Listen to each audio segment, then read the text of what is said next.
Keir Starmer thought this was going to be his big moment, a chance to look strong, decisive, and in control. Instead, his latest move has completely backfired, and the timing couldn't be worse.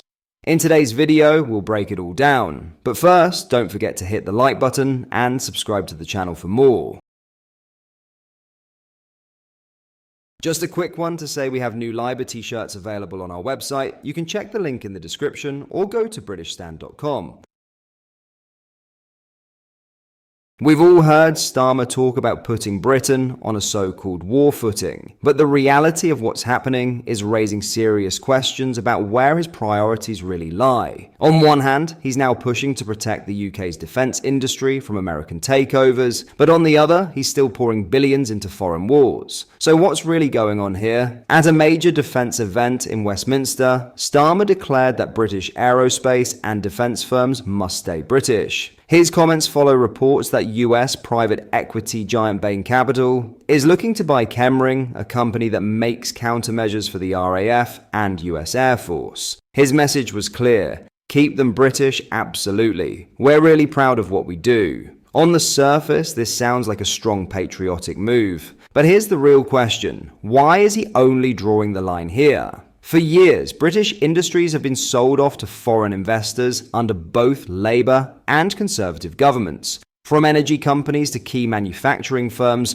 foreign ownership has only grown. Yet now, suddenly, Starmer is concerned about British ownership. But at the same time, he's sending billions overseas to fund a war that the US itself is stepping back from. His Defense Secretary, John Healey, backed him up, claiming the recent increase in defense spending shows a commitment to supporting British industry. But there's a problem. A lot of that spending isn't even staying in Britain. Meanwhile, Trump takes a different approach. And this is where Starmer's timing couldn't be worse. While he's making big pledges on defense, Donald Trump has just taken a completely different stance. After a heated clash with Ukrainian President Volodymyr Zelensky, Trump has now paused military aid to Ukraine. An official from Trump's administration explained, President Trump has been clear that he is focused on peace. We need our partners to be committed to that goal as well. We are pausing and reviewing our aid to ensure that it is contributing to a solution. This move has sent shockwaves through Washington, with Democrats furious and accusing Trump of playing into Putin's hands.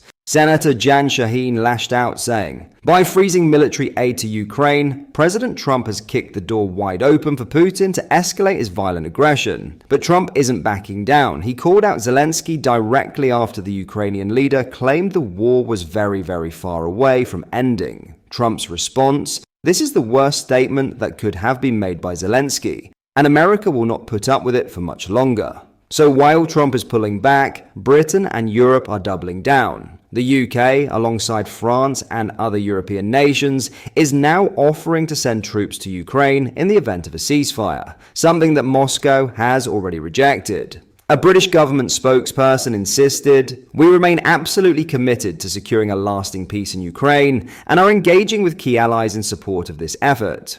And yet, while Trump is freezing aid, Britain is still pledging £3 billion a year to Ukraine and pushing through a £2.26 billion loan using sanctioned Russian assets. So what does all of this mean? While Starmer is busy protecting British defense companies, he's still sending billions overseas to fuel a war that even the US is stepping back from. His attempt to look strong and decisive has completely unraveled, and now more and more people are questioning his real priorities. So what do you think? Is Starmer making the right decision, or has he just made a huge mistake? Let me know your thoughts in the comments below.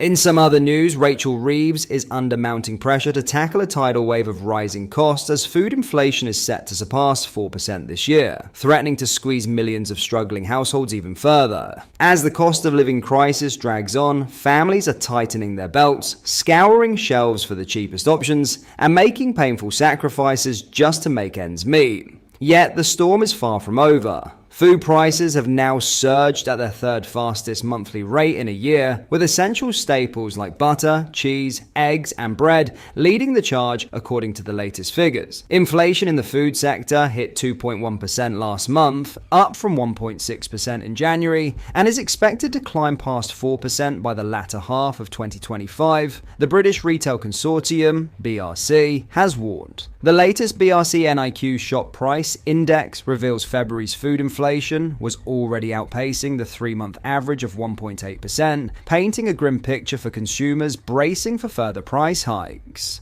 BRC CEO Helen Dickinson delivered a stark warning, pointing to looming geopolitical tensions and an impending £7 billion financial burden from the autumn budget, including an April hike in employer-paid national insurance as key drivers of escalating costs. Adding further strain, she said, is a flawed packaging levy set to hit retailers in October, alongside a government proposal to raise business rates on the largest properties from 2026. We expect food prices to be over 4% up by the second half of the year, Dickinson cautioned, urging the government to step in and relieve the mounting pressure on retailers. Without intervention, she warned, households and businesses alike will face an even harsher financial squeeze. She called for urgent action, including protective measures on business rates to prevent additional burdens on shops, and a delay in new packaging taxes to help curb inflation. Mike Watkins, head of Retailer and Business Insight at Nielsen McHugh, painted a stark picture of household finances in the coming months. With many bills set to rise imminently, shoppers will be scrutinizing every penny of their discretionary spending, he said, adding that supermarket loyalty schemes may become an even greater lifeline for those hunting for savings. And lastly, journalist Carol Malone has blasted French authorities for failing to prevent migrants from making the dangerous channel crossing, accusing them of standing by as boats set off. Her fury follows a record-breaking influx, with over 500 people crossing in a single day, the highest this year. The numbers have risen under Starmer, she said. We're paying the French millions, yet they're doing nothing. Officers are standing around, chatting and smoking, while migrants load into boats. A simple knife could puncture them, but there's no will. She also criticized the UK government's response. They keep talking about stopping the boats, but their big move was appointing a border security commander who lives in Finland. How is that supposed to work? Labour's Susie Stride defended Starmer's approach, insisting, "This is a key challenge, and people need to get on with the job. We funded a detention centre that still isn't built, and Yvette Cooper is just as frustrated."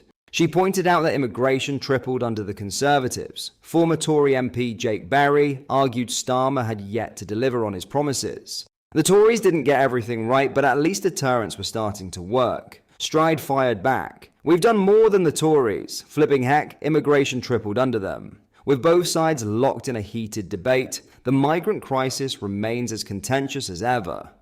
So, what are your thoughts on what we discussed in today's video? Let me know down in the comments. That brings us to the end of today's video. Hit the like and subscribe button for more British content. Oh, and don't forget to get your t-shirts at BritishStand.com. Link is in the description.